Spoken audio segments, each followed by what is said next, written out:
Günaydınlar. 8.30'da Namche Bazar'dan çıktık. 2 gündür oradaydık. Akümüle olduk orada. Yüksekliğe alıştık.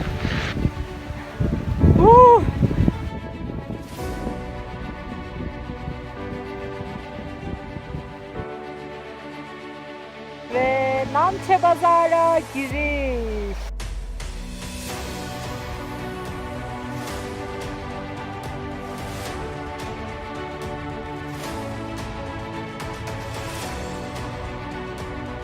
Namche.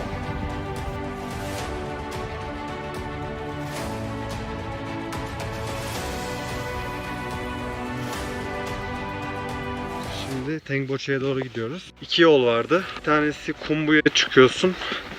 Aşağı iniyorsun. Sonra tekrar çıkıyorsun. Diğeri de böyle direct bir yol. Aslında yukarıdan gitmek istiyorduk ama hava kapalı olduğu için yukarıdaki view çok değmeyeceğini düşündük. Onun için şu an biraz direct bulutlu yolu olduğu seçtik. için dağların muhteşemliği, tepesi çok görünemiyor ama bayağı muhteşem. Yerlerde böyle hafif karlımsı. Toprak yol ama donmuş toprak yol. Ama krampona ihtiyaç yok. Böyle bir yoldan yürüyoruz. Aman aman nerelere geldik.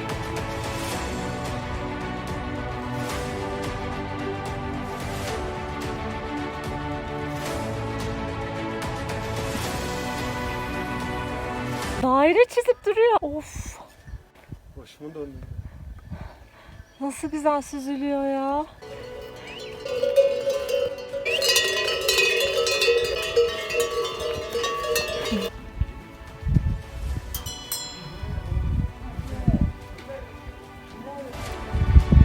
Tengboche'ye doğru yürüyüş. Kemal'in içi gidiyor biraz, değil mi? Yok ya, uzun süre bakınca. Yoksa şahane. Al bak, hop. Videodan anlaşılıyor mu bilmiyorum ama efsane bir yol yürüyoruz şu anda. İnanılmaz bir ortam yani. Dağların yüksekliği anlaşılmıyor fotoğraftan bence.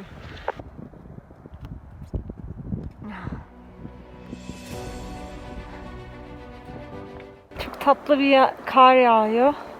Şu aşağıdaki nehrin oradan buraya kadar çıktık. Şu bütün dağları da aşarak. Ve dağda çıkıyoruz. Şu an Tengboche'ye geldik. Sesli mi oluyor orada? Tengboche Monastery'e giriyoruz.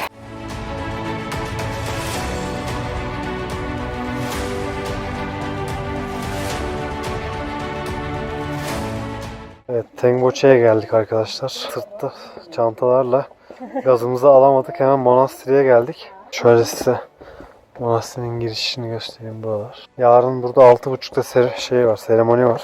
Bugün burada kalacağız. Yarın Dingboche'ye gideceğiz. Son 2,5 saattir tırmanıştayız. Biraz zorladı bizi ama tabii ki de üstesinden geldik tabii ki de. Çünkü Salleri'den beri idmanlıyız. Çok idmanlıyız. Bye. Bye.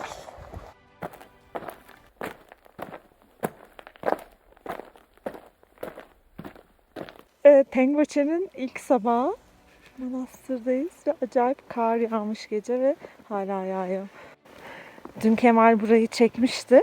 Şu anda bu halde yani. Sadece bir günde. 3 santim kar var ha. 2-3. Ve biz bugün manastıra bakıp sonra yürümeye başlayacağız. Dün bir tane monkla konuşmuştuk.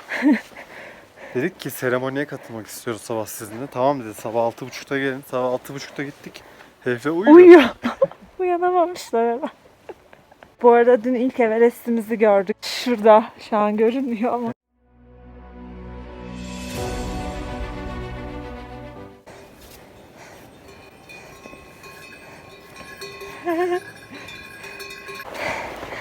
Tırmanıyoruz. Karda. Çok iyiyiz değil mi Kemal? Evet, şükür. Tengboche'den Dingboche'ye doğru tırmanıyoruz. Bayağı kar yağıyor ama çok iyiyiz. Şuradan mı çıkmalıyım?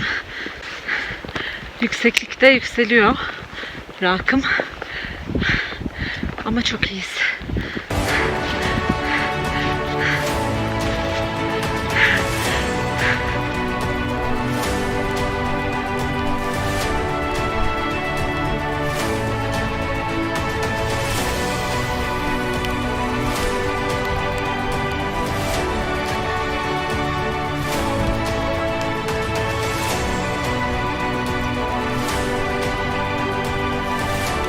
Az önce şu yollardan geldik.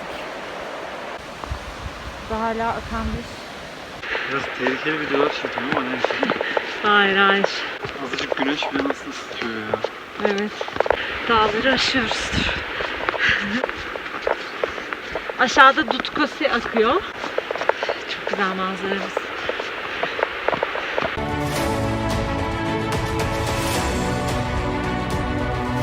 Böyle bir yerlerde yürüyoruz. Artık ağaç kalmadı pek. Kaldığımız odadan çıkış.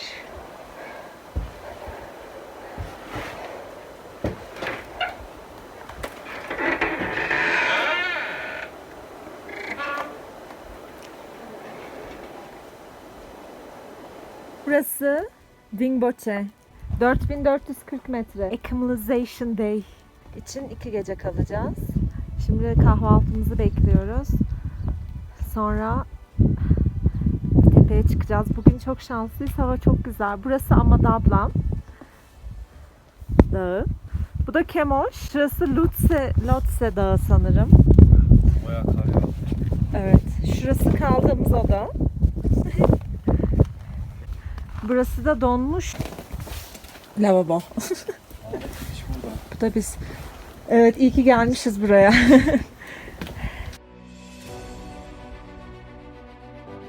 Bugün de aklimatizasyon günü, Namche'deki gibi. Yani yüksekliğe uyum sağlamaya çalışacağız.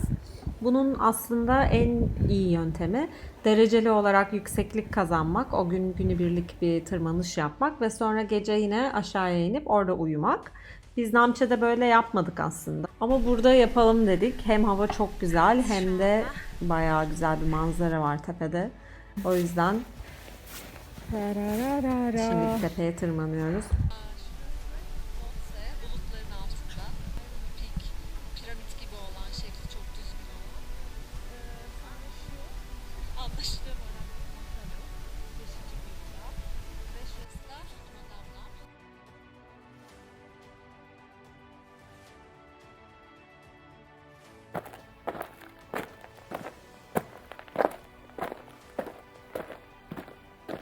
Bugün herhalde 12. ya da 13. gün mü, öyle bir şey. Dingboche'de 2 gece kaldık. Yüksekliğe alışmak için 4440 metreydi. Şimdi 5000 metredeki Lobuche'ye doğru gidiyoruz. Arkamda da böyle güzellikler var. Kaybolduk. Tepelerden gitmişiz. Yani o yoldan gidiyor. Halbuki şöyle aşağı iniliyormuş. Aşağıdan bir yol varmış. Sonra orada birleşiyorlarmış. Biz şu an tepeden buraya iniyoruz. Bunları görmesek ilerideki yeri ne ara buraya geldiler bilmiyoruz. Biraz ürktük tabi. Kimse yok çünkü dağ başında nereden gideceğiz lanet olsun falan diyoruz. Neyse iyiyiz şu an. Hadi bay.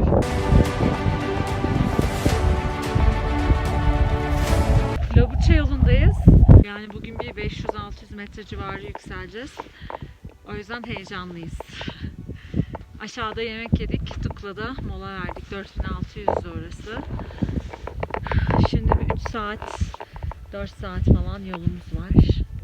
Çok mutluyuz. Ama biraz da heyecanlıyız nasıl olacak diye. İlk kez bu kadar yükseğe çıkıyoruz hayatımızda. Pembe kuş. Böyle ölenler için anıtlar yapmışlar. Everest'e tırmanan.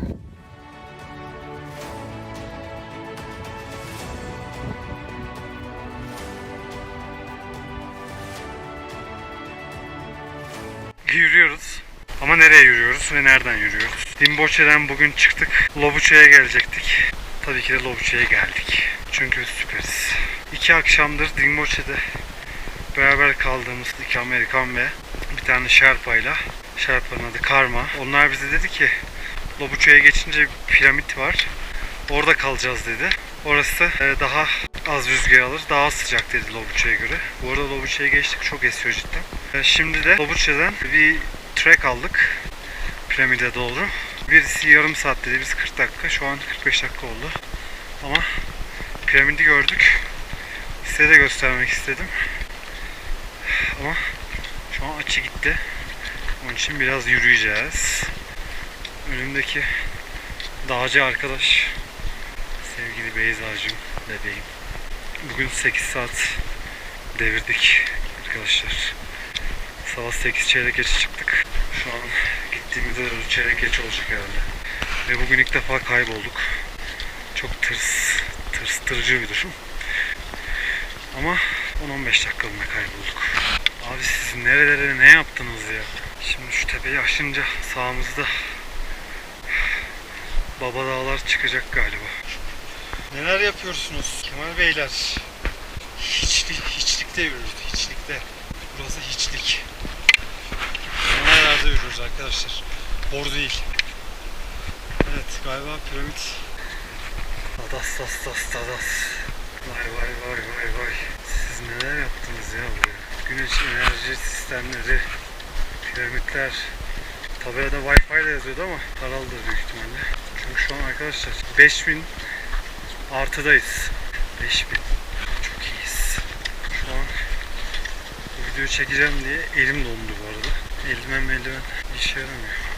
İşte piramit. Namaste.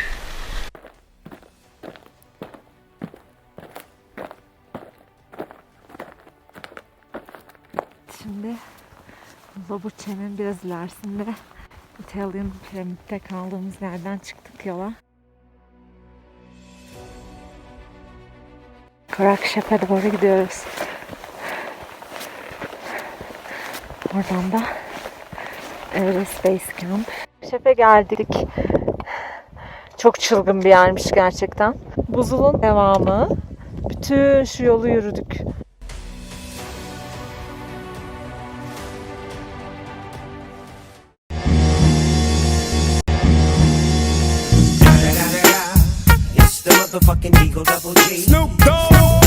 Şu an Base Camp'e doğru gidiyoruz. Glacier'ın içine giriyoruz yani neredeyse. Of. Oha.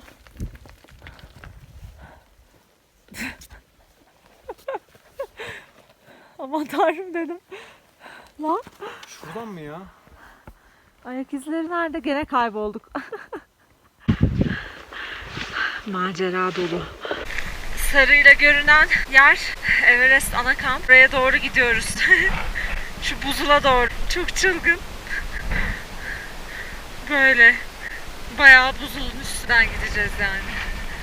Buzulun üstünden gitmeye hazır mıyız?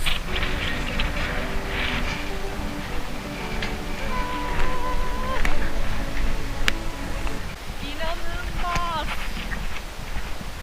Gerçekten inanılmaz. Aşırı derecede heyecanlıyım. Ama kapama lütfen.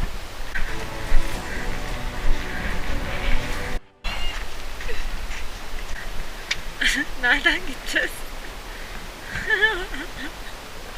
Delilik.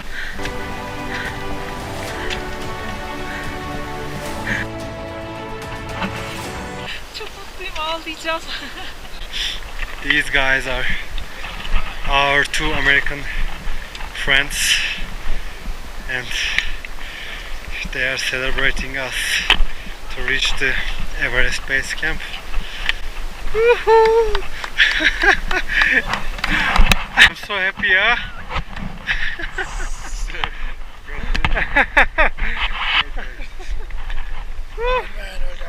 Thank you. This is Christopher. Thank you. Perfect. Perfect. This is Jet. Thank you, brother. Woohoo! Başardık.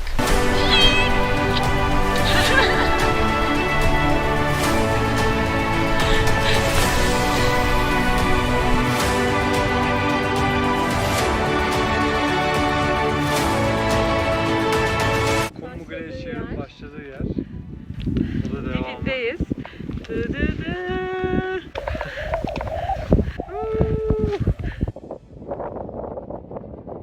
Burası da çadırları kurdukları yer. Gerçek tırmanışçıların.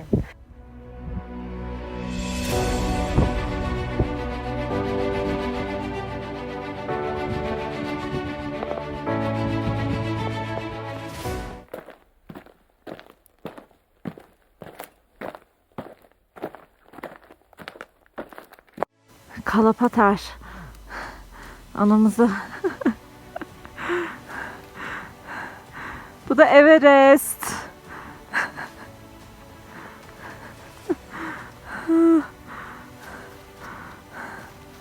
Öldük.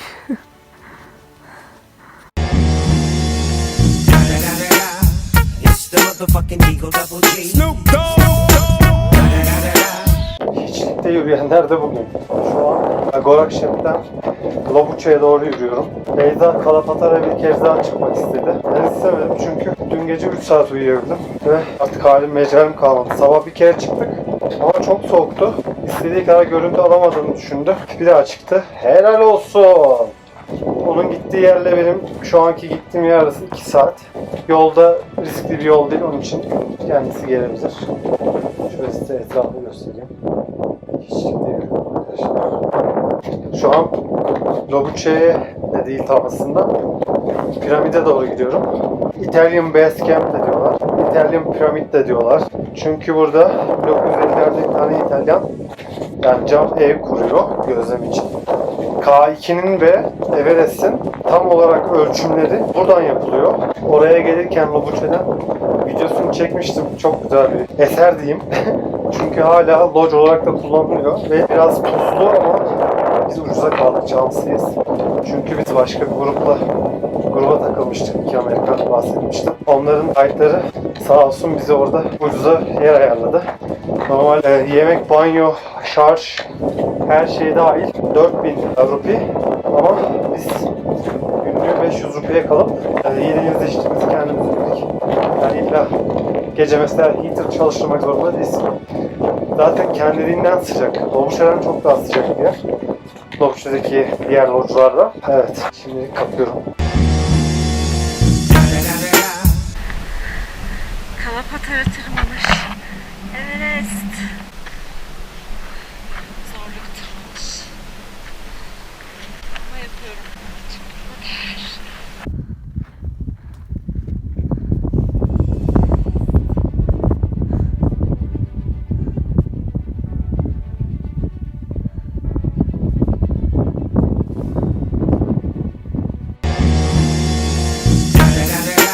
Bebeğim geldim, sensiz geldim ama duygulandım sensiz olduğum için. Keşke sen de olsaydın. Böyle bayraklar var. Bayağı soğuk. Sabah aslında yazmıştım. Böyle.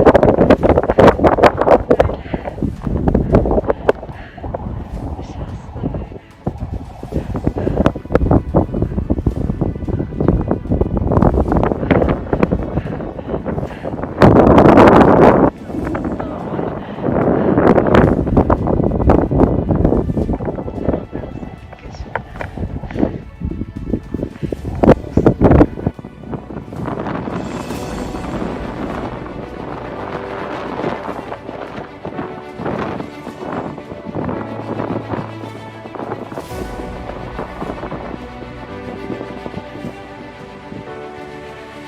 Öldüm.